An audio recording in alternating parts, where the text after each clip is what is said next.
नमस्कार,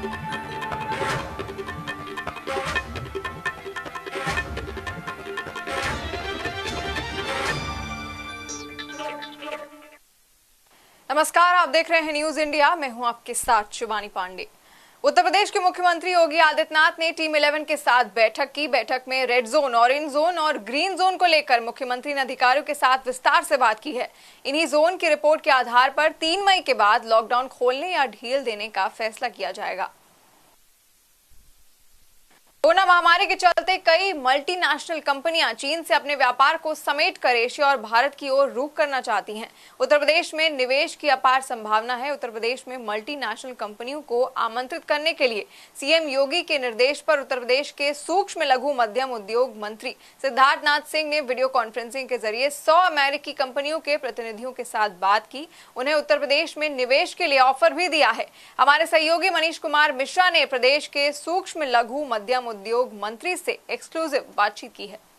उत्तर प्रदेश के सूक्ष्म लघु उद्योग और खादी प्रसंस्करण मंत्री सिद्धार्थनाथ सिंह जी ने कल वीडियो कॉन्फ्रेंसिंग के जरिए अमेरिका की 100 कंपनियों से जो Bharat India America strategic partnership उससे वीडियो कॉन्फ्रेंसिंग के जरिए बात की और उत्तर प्रदेश में निवेश को लेकर विस्तार से चर्चा की है।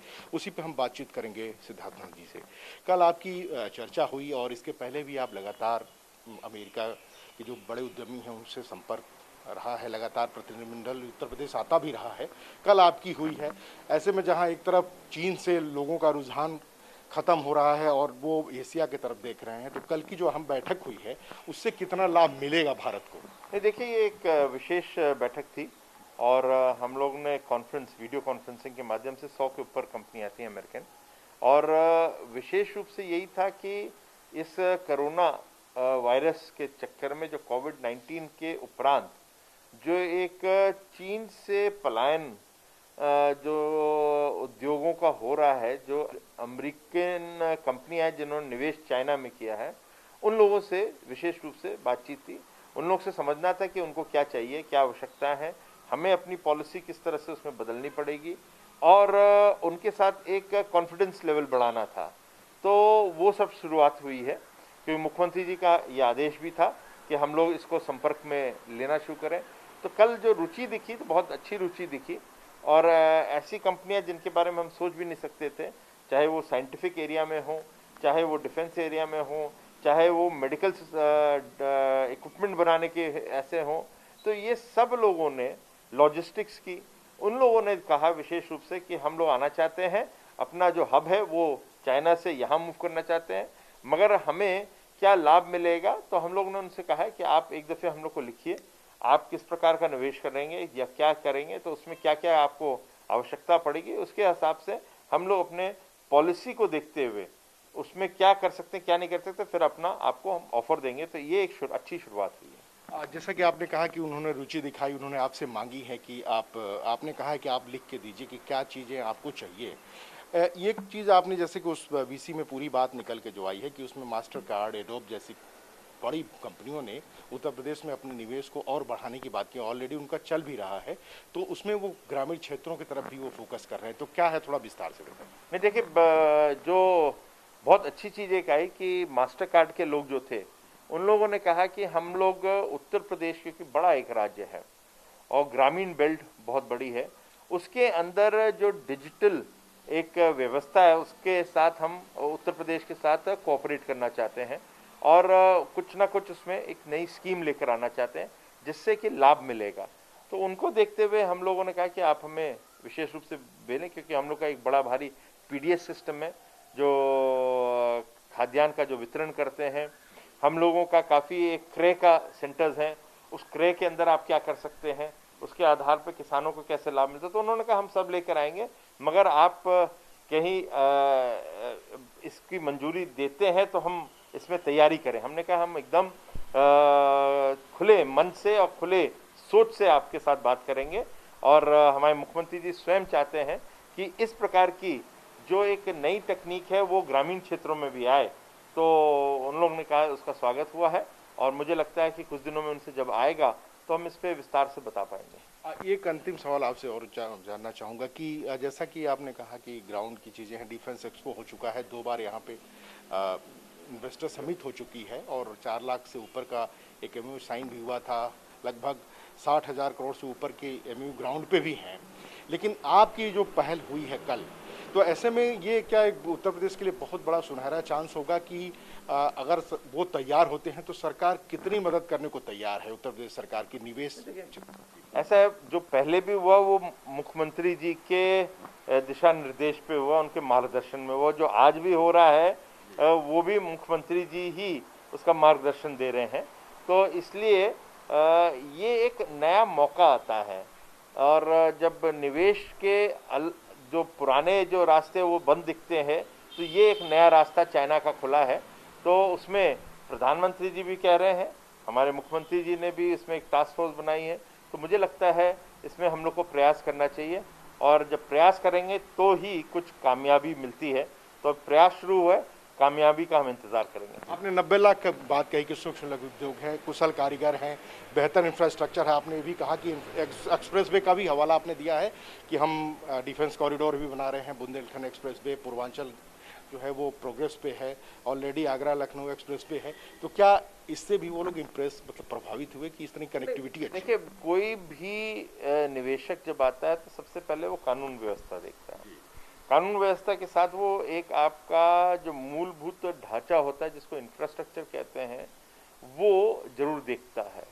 जब उसको ये सब चीज़ें दिखती हैं और उसके साथ एक पॉलिटिकल स्टेबिलिटी दिखती है, तो उसको वो आने को तैयार होता है। तो उत्तर प्रदेश के अंदर ये तीनों चीज़ें हैं, तो उसका मैंने जिक्र किया, तो उन लोगों को अच्छा भी लगा। और विशेष रूप से जब ये सब बातें जब रखी उनके बीच में, तो उन लोगों को लगा कि हाँ, उत्तर प्रदेश भी एक अच्छा निवेशकों के लिए एक डेस्टिनेशन हो सकता है।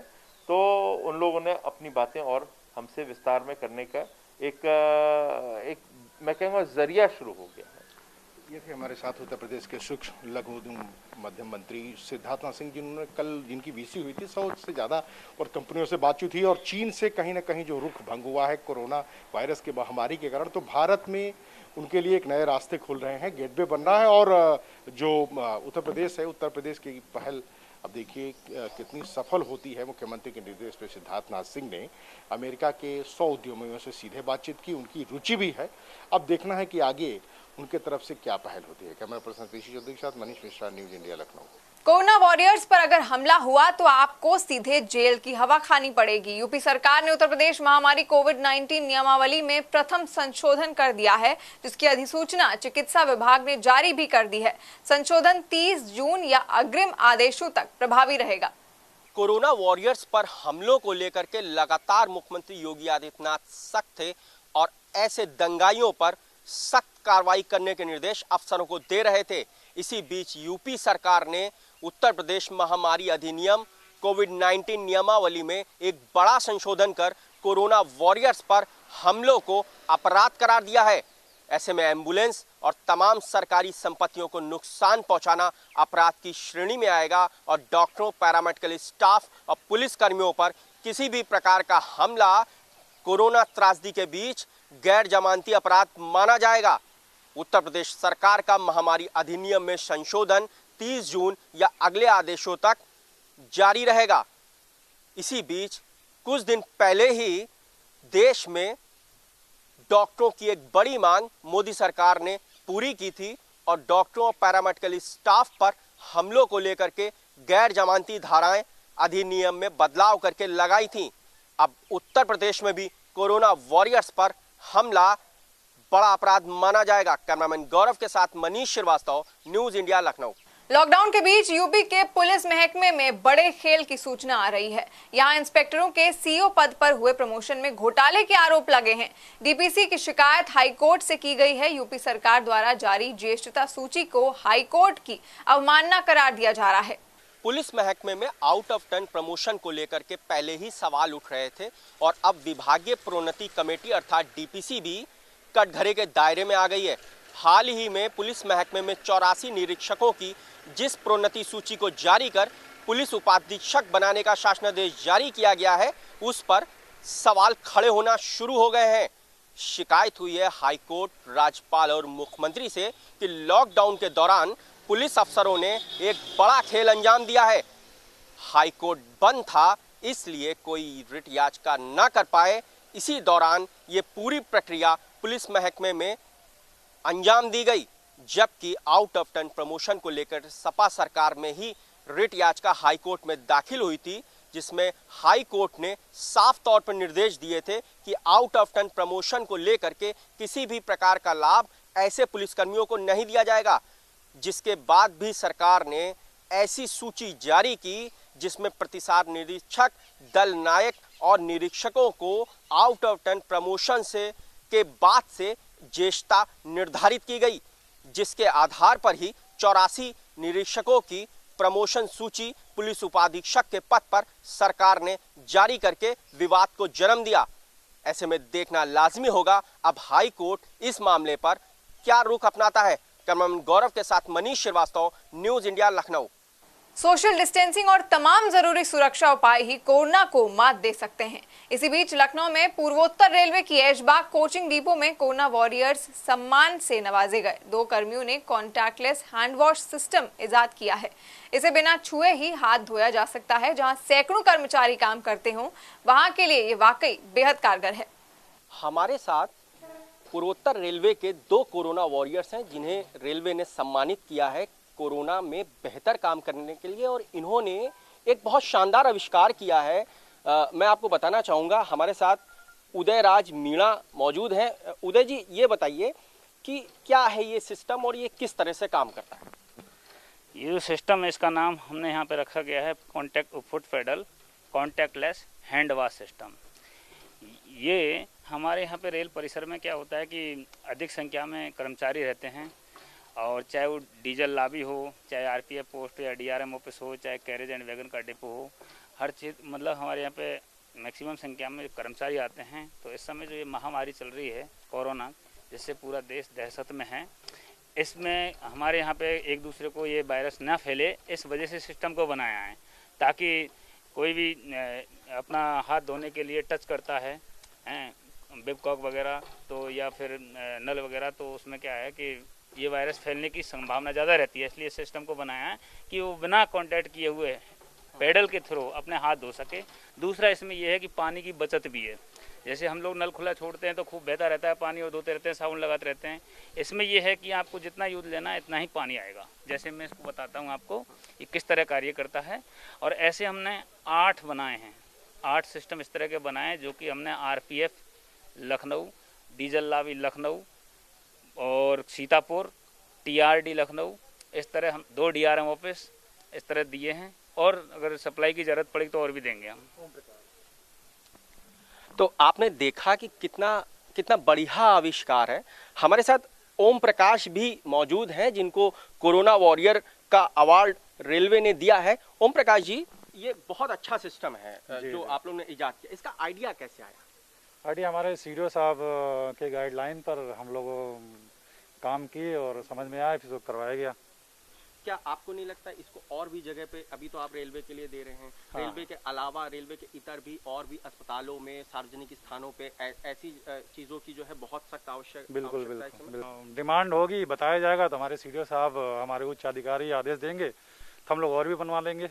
आपने देखा कि हमारे साथ 2 कोरोना वॉरियर्स हैं, इन्होंने बताया कि किस प्रकार से इसका आविष्कार हुआ है, और कोविड-19 के दौर में जो अभी लोगों में बहुत ज़्यादा पैनिक है, अगर ऐसी चीज़ें जिस प्रकार से सोशल डिस्टेंसिंग लोग फॉलो कर रहे हैं, और ये तरीका बताया जा रहा है कि ये आप फॉलो कीजिए, और तमाम ऐसे बचाव के तरीके डॉक्टर्स बता रहे हैं, हैंड वॉश भी कह रहे हैं, सैनिटाइज़र कह रहे हैं, लेकिन ये जो तरीका है ये वास्तव में बहुत ही शानदार रेलवे ने इजाद किया है। हमारे साथ ऐशबाग कोचिंग डिपो के चीफ ऑफिसर हैं अमित कुमार राय जी। सर, ये जो सिस्टम बना है ये आप लोगों की गाइडलाइन में बना है, तो हम थोड़ा सा ये जानना चाहते हैं, क्या रेलवे के अलावा भी इसको और जगहों पे सप्लाई होना चाहिए?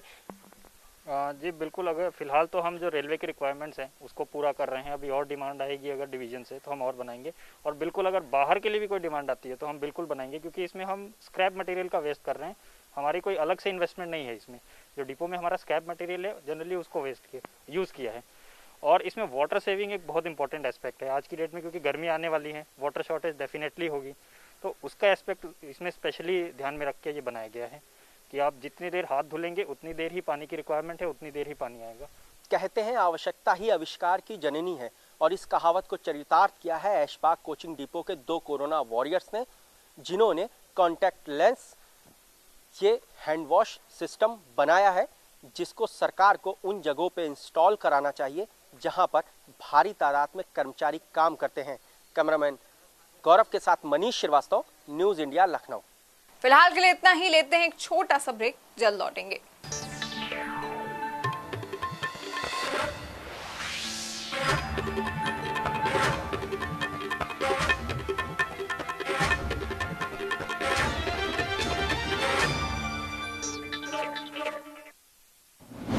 कोरोना के खिलाफ न्यूज इंडिया की पहल, अपनी फोटो और वीडियो शेयर करें। अगर आप भी कोरोना के खिलाफ जंग में घर पर रहकर देश सेवा कर रहे हैं, खुद को घर की दहलीज तक सीमित करके कोरोना फाइटर बन चुके हैं, तो साझा कीजिए न्यूज इंडिया के साथ अपनी कहानी। आप अपने वीडियो संदेश, अपनी फोटो भेजिए न्यूज इंडिया को। हम दिखाएंगे कोरोना के खिलाफ आपकी जंग।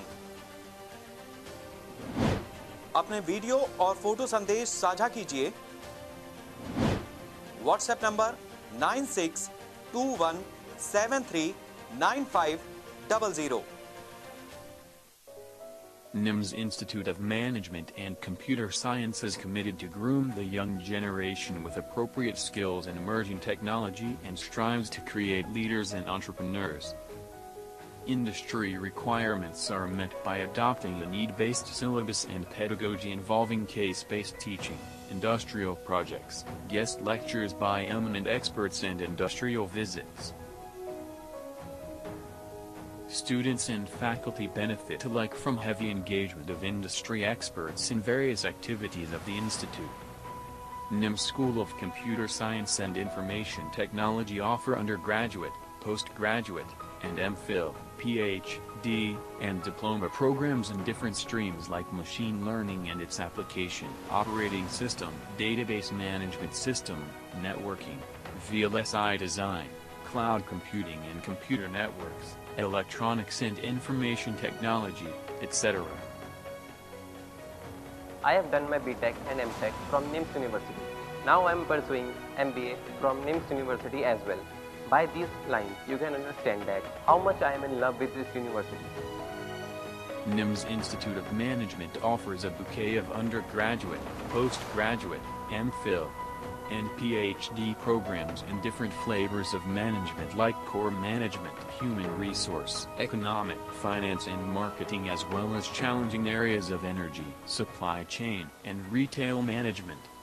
NIMS Institute of Management and Computer Science facilitates advanced lecture theaters with high-tech projectors, high-end computer labs, well-qualified faculty, guest lectures by industry expert, skill development, industrial visits, exposure of presentations. It has been our constant endeavor to mold our students not merely as professionals but also successful entrepreneurs.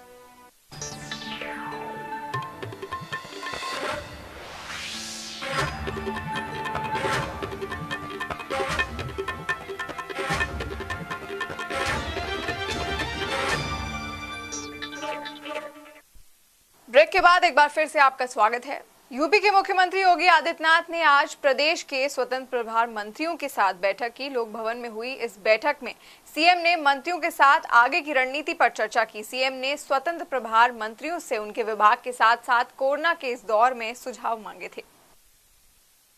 उप मुख्यमंत्री केशव प्रसाद मौर्य ने लोक निर्माण विभाग एवं सेतु निगम और निर्माण निगम के अधिकारियों के साथ समीक्षा बैठक की। बैठक में निर्माण कार्यों को लेकर चर्चा हुई। 7 कालिदास मार्ग पर हुई इस बैठक में डिप्टी सीएम केशव प्रसाद मौर्य ने सोशल डिस्टेंसिंग के साथ बड़े निर्माण कार्यों को आगे बढ़ाने के निर्देश दिए।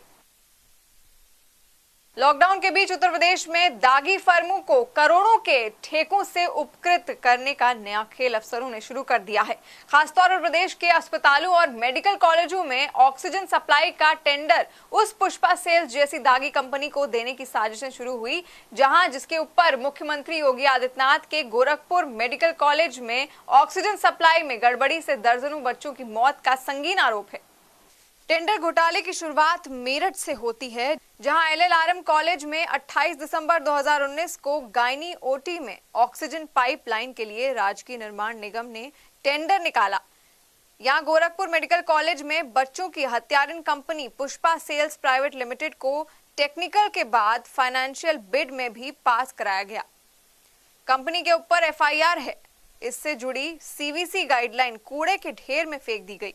2 करोड़ 29 लाख के टेंडर घोटाले की शिकायत CM से होने के बाद निर्माण निगम के MD UK गहलोत ने न्यूज इंडिया को फोन पर बताया कि लॉकडाउन के बाद टेंडर निरस्त करके पुनः जारी कराया जाएगा। कंपनी ने कुछ जानकारियां छिपाई हैं। यूपी के चिकित्सा शिक्षा और स्वास्थ्य महकमे में बैठे अफसर दागियों के बीच कोविड फंड बांटने की बड़ी साजिश रच रहे हैं। इनमें पूर्ववर्ती सरकार का भ्रष्ट सिंडिकेट शामिल है, जो अस्पतालों और मेडिकल कॉलेजों में घटिया कामों के जरिए पहले ही अरबों रुपए का फंड डकार चुका है। दागी कंपनी पुष्पा सेल्स पर लखनऊ के लोहिया संस्थान में डायरेक्टर AK त्रिपाठी ने भी मेहरबानी दिखाई है। कोविड-3 में बदलने वाले शहीद पथ स्थित मातृ शिशु रेफरल सेंटर के लिए 16 अप्रैल को ऑक्सीजन सप्लाई से जुड़े 30 लाख के टेंडर की टेक्निकल बिड में दागी पुष्पा सेल्स को पास कराया गया। टेंडर घोटाले की शिकायत CM से होते ही डायरेक्टर ने तत्काल पूरी प्रक्रिया को निरस्त कर दिया। ठीक इसी तरह गोंडा जिला अस्पताल में ऑक्सीजन सप्लाई में भी बड़ा घोटाला छुपा है। अफसरों ने रामपुर, गाजीपुर, वाराणसी, बस्ती, रायबरेली और सिद्धार्थनगर समेत तमाम जिलों के अस्पतालों में बड़े पैमाने पर इसी तरह घोटालों को अंजाम देकर करोड़ों के वारे न्यारे कर रखे हैं। पुष्पा सेल्स जैसी हत्यारिन कंपनी को यूपी में बेहिसाब ठेके ही नहीं दिए गए, बल्कि घटिया उपकरणों के बावजूद करोड़ों का भुगतान भी किया गया है। वो भी तब जब 2017 में BRD मेडिकल कॉलेज का ऑक्सीजन कांड सामने आ चुका था। साफ लगता है कि अब उत्तर प्रदेश के भ्रष्ट अफसरों को मुख्यमंत्री योगी का भी डर नहीं रह गया। कैमरामैन PC चौधरी के साथ Manish Shrivastava, news India, Lucknow. UP में प्रयागराज से छात्रों को कुशीनगर ले जा रही बस सुबह तड़के अयोध्या में दुर्घटनाग्रस्त हो गई। बस हादसे में पुलिसकर्मी और ड्राइवर समेत 27 छात्र छात्राएं घायल हो गए। हादसे का कारण ड्राइवर को नींद आना बताया जा रहा है। मुख्यमंत्री योगी आदित्यनाथ ने तत्काल संज्ञान लेते हुए अफसरों को राहत कार्य के लिए मौके पर भेजा। यूपी में लगातार बस हादसे होना वाकई चिंता का कारण है। CM योगी के निर्देश पर कोरोना वायरस के कारण लॉकडाउन में प्रयागराज में फंसे छात्र छात्राओं को गृह जनपद भेजने के दौरान एक हादसा हो गया। प्रयागराज से 25 छात्र छात्राओं को लेकर कुशीनगर जा रही रोडवेज की बस अयोध्या में दुर्घटनाग्रस्त हो गई। बस में सवार पुलिसकर्मी और ड्राइवर समेत 27 लोग घायल हुए हैं। हादसे की जानकारी मिलते ही CM योगी ने अफसरों को राहत कार्यों में जुटने के निर्देश दिए। यूपी SRTC के MD राजशेखर ने बताया कि बस दुर्घटना तड़के करीब 4 बजे हुई। करीब 25 छात्रों को लेकर बस प्रयागराज से कुशीनगर जा रही थी, तभी चलते ट्रक से बस टकरा गई, जब ट्रक ने अचानक ब्रेक लगा दिया। घायलों को तुरंत पास के अस्पताल में पहुंचाया गया, जबकि बाकी छात्रों को अयोध्या से दूसरी बस के जरिए कुशीनगर भेज दिया गया। अस्पताल से प्रारंभिक उपचार और छुट्टी मिलने के बाद अन्य छात्रों को भी दूसरी बस से कुशीनगर भेजा जाएगा। बस में मौजूद छात्रों ने दुर्घटना का आंखों देखा हाल सुनाया। 4:10 पे खजुराहा और खजुराहा के आसपास में ये एक्सीडेंट हुई थी सुबह में। उसके बाद हम लोग पुलिस के 100 नंबर फ़ोन किए, उसको बुलाए। उसके बाद वहाँ था, वहाँ लोग पर कोई मेडिकल हॉस्पिटल वहाँ पे हम लोग की व्यवस्था नहीं हो पाया, इसके कारण वहाँ पे यहाँ पर रिफर किया गया फैजाबाद में। यहाँ पे कह रहे कि तुम लोग बस में बैठो, वही नॉर्मल पट्टी कर दी थी वहाँ पे बीकापुर में। नॉर्मल पट्टी है, बिना कुछ लगाई है, काम नहीं किया। सुविधा ही नहीं है, कोई सुविधा नहीं। 2018 के एक्सपायरी दवा दे रहे थे वो। आज सुबह लगभग 5 बजे के करीब बीकापुर में एक बस जो प्रयागराज से छात्रों को लेकर के कुशीनगर जा रही थी, उसका एक एक्सीडेंट हुआ था, जिसमें एक चलते हुए ट्रक पे पीछे से बस ने रैम किया था। बस पलटी नहीं थी, लेकिन उसके ड्राइवर को और उसमें बैठे हुए 10 छात्रों को उसमें चोट आई है। सभी लोगों को सुबह 6 बजे तक अस्पताल पहुंचा दिया गया था और उनको सबको ट्रीटमेंट मिली है। अभी मैंने स्वयं अस्पताल जाकर के इसका निरीक्षण भी किया है और सभी को ट्रीटमेंट मिल रहा था। बताया जा रहा है कि बस ड्राइवर और 2 छात्राओं की हालत नाजुक है। बस ड्राइवर को रास्ते में नींद आ रही थी, ड्राइवर के घुटनों में फ्रैक्चर हो गया है। उत्तर प्रदेश परिवहन निगम की बसें लगातार दुर्घटनाग्रस्त हो रही हैं। अफसर कभी ड्राइवर को नींद न आना कारण बताते हैं तो कभी कोई अन्य कारण गिनाते हैं, लेकिन सबसे बड़ा सच यही है कि यूपी परिवहन निगम की बसें खस्ताहाल हो चुकी हैं, जिस पर सरकार को ध्यान देने की तत्काल जरूरत है, अन्यथा इस तरह के हादसे लगातार होते रहेंगे। कैमरामैन पीसी चौधरी के साथ Manish Shrivastava, news India, Ayodhya. Corona जैसी महामारी के बीच में पुलिस लगातार अपने कर्तव्यों का निर्वाह कर रही है। लखीमपुर में एक महिला सिपाही ड्यूटी के फर्ज के साथ साथ मां के फर्ज को भी बखूबी निभा रही है, जिसकी काफी सराहना हो रही है। लखीमपुर के महिला थाने में तैनात महिला सिपाही सीमा सिंह चौहान जब ड्यूटी पर आती हैं तो उनके साथ उनका 1 साल का बच्चा भी होता है। सीमा के 2 बेटे हैं, एक बेटे को उनके सिपाही पति उनके साथ ले जाते हैं और दूसरा बेटा उनके साथ आता है। ना घर का काम वाम करना, उसके बाद इनको सबको तैयार करके और सर खाने पे भी हेल्प मिल जाती है, काफ़ी सपोर्ट करते हैं। बड़े वाले को सर हस्बैंड लेके जाते हैं और इनको मैं लेके आती हूँ। सर बच्चा जब तक मैं रहती हूँ तो बच्चे को साथ में लेके थाने पे रहती हूँ, शाम को जब यहाँ से छूटते हैं तो साथ लेके जाते हैं उसको।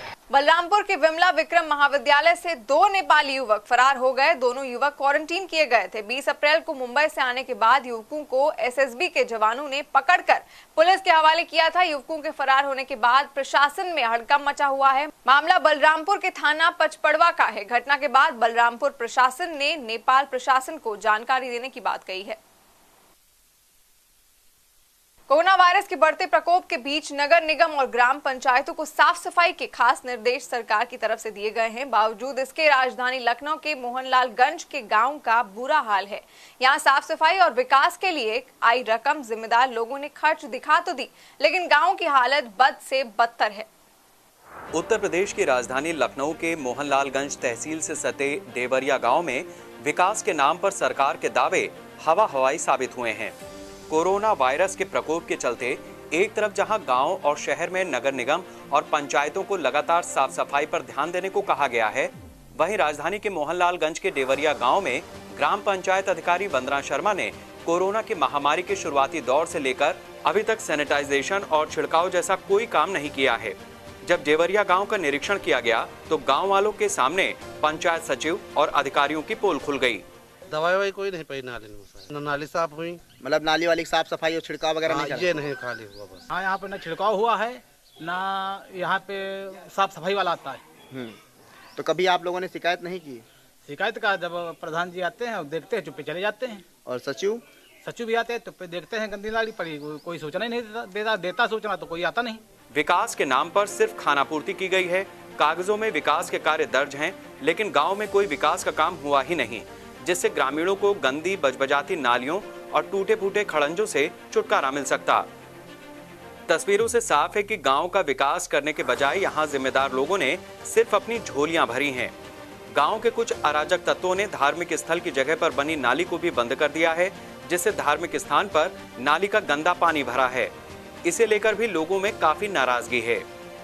अब देखिए बहराइच में लॉकडाउन तोड़कर बाहर निकले लंगूरों के साथ थाने में क्या हुआ। लॉकडाउन में इंसानों के साथ साथ बेजुबान भी परेशान हैं। इंसानों के लिए तो सरकार के साथ साथ तमाम लोग हर संभव मदद के साथ आगे आ रहे हैं, लेकिन बेजुबान जानवर विपदा के इस माहौल में अपना दर्द भला कैसे साझा करें। कोरोना महामारी संकट के इस दौर में यूपी पुलिस के कर्मवीर जवान इंसानों के साथ साथ बेजुबानों की मदद में भी अपना फर्ज निभाते नजर आ रहे हैं।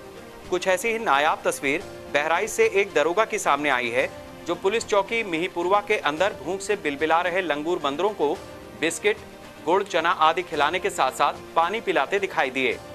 बंदरों का झुंड चौकी इंचार्ज अजय तिवारी को घेर कर उनके हाथों से खाने का सामान सोशल डिस्टेंसिंग के साथ लेता है। जब दर्जनों लंगूरों का झुंड पुलिस चौकी पहुंचा तो उनकी भूख मिटाने के लिए दरोगा अजय तिवारी उनके लिए अन्नदाता बन गए। जनपद शाहजहांपुर के जलालाबाद में ढाबे पर काम करने वाला एक नेपाली युवक मृत पाया गया। जलालाबाद के फरूखाबाद रोड पर स्थित वर्मा ढाबे पर नेपाल निवासी कारीगर का शव संदिग्ध अवस्था में शौचालय में मिला। 40 वर्षीय सत्यराज पिछले 10 साल से ढाबे पर काम कर रहा था। बताया जा रहा है कि सत्यराज शराब पीने का आदी था। लॉकडाउन के दौरान शराब न मिलने से वो कच्ची शराब पीने का आदी हो गया, जो कि इलाके में धड़ल्ले से बिक रही है। माना जा रहा है कि जहरीली शराब पीने से ही युवक की मौत हुई है। मौके पर पहुंची पुलिस ने शव को कब्जे में लेकर पोस्टमार्टम के लिए भेज दिया है। हमारे पास में होश में आया था 11 बजे करीब, 11-12 कि एक कारीगर है बाथरूम लेटरिन में अंदर बंद है, कोई एक्टिविटी नहीं चल रही, देखो आके। जब यहाँ देखा तो बाहर बंद था, तो पुलिस को सूचना दी, परिवार वालों को सूचना दी। बदायूं में एसडीएम सीपी सरोज और तहसीलदार समेत सीएचसी अधीक्षक बिसौली ने जिले में कई स्थानों पर छापेमारी की। छापेमारी की कार्रवाई में होमो क्लिनिक और गॉड हेल्थ केयर को सील कर दिया गया। रजिस्ट्रेशन के कागजात न दिखा पाने पर नोटिस देकर 3 दिन में स्पष्टीकरण मांगा गया है। सुशांत बैनर्जी, सामुदायिक स्वास्थ्य केंद्र बिसौली के चिकित्सा अधीक्षक। कल हम लोग एसडीएम सर और तहसीलदार के बक्स में निरीक्षण किया था। उसमें उनके रजिस्ट्रेशन नहीं थे और सर्टिफिकेट्स तो थे, लेकिन रजिस्ट्रेशन नहीं था, इसीलिए हम लोगों ने उसको सील किया है। होमिक क्लिनिक और गॉड हेल्थ केयर, उनको चेतावनी दी गई है और उनको नोटिस भी दिया गया है। 3 दिन का टाइम दिया गया है सारे सर्टिफिकेट देने के लिए। कोरोना संक्रमण से बचने को पीपीई किट का इस्तेमाल किया जाता है, मगर इसका प्रयोग सावधानी पूर्वक किया जाता है और अगर इसे प्रयोग में लाने के बाद सड़क पर फेंक दिया जाए तो इससे संक्रमण फैलने की संभावना बनी रहती है। लेकिन स्वास्थ्य विभाग को इससे कोई मतलब नहीं है। मामला संभल जिला अस्पताल का है, जहां अस्पताल के मुख्य गेट पर पीपीई किट पड़ी मिली।